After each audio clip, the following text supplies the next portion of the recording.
আসসালামু আলাইকুম এভরিওয়ান। আজকে রান্না করব হলো সবার পছন্দের চিংড়ি আর পুঁই শাক। আমার মনে হয় যে এইটা পছন্দ করে না এমন কেউ না। তেলটা ভালো করে গরম করে তার মধ্যে দিয়ে দিলাম পেঁয়াজ, কাঁচামরিচ, ভালো করে ভেজে নিব যাতে লাল লাল হয়। তারপর একটু লাল লাল হয়ে যাওয়ার পর আমি দিয়ে দিব রসুন বাটা, দিয়ে দিব আদা বাটা, জিরা বাটা। জিরা বাটাটা খুবই অল্প পরিমাণে দিতে হবে, বেশি দিলে কিন্তু তিতা লাগবে।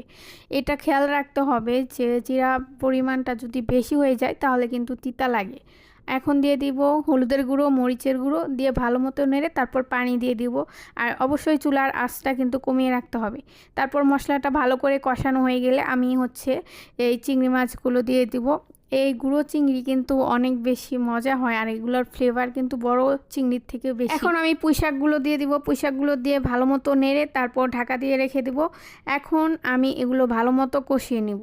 একদম সুন্দর মতো কষানো হয়ে গেলে তারপর আমি এখানে ডাটাগুলো দেখব সিদ্ধ হয়েছে কিনা, সেই অনুযায়ী পানি দিয়ে দিব। খুবই অল্প পরিমাণে পানি দিয়ে দিচ্ছি ডাটাগুলো ভালো মতো সেদ্ধ হওয়ার জন্য। শাকটা কিন্তু সেদ্ধ হয়ে, তরকারিটা নামিয়ে নেওয়ার আগে আমি দিয়ে দিব স্পেশাল ম্যাজিক মশলা। এই মশলাটার প্রেমে পড়ে গেছি আমি, তরকারির ফ্লেভারটাই চেঞ্জ করে দেয়। এই ম্যাজিক মশলার কোম্পানির লোকেরা যদি আমার ভিডিও দেখে যে তাদেরকে আমি ফ্রিতে প্রমোশন করে দিছি, তারা কিন্তু অনেক খুশি হয়ে যাবে।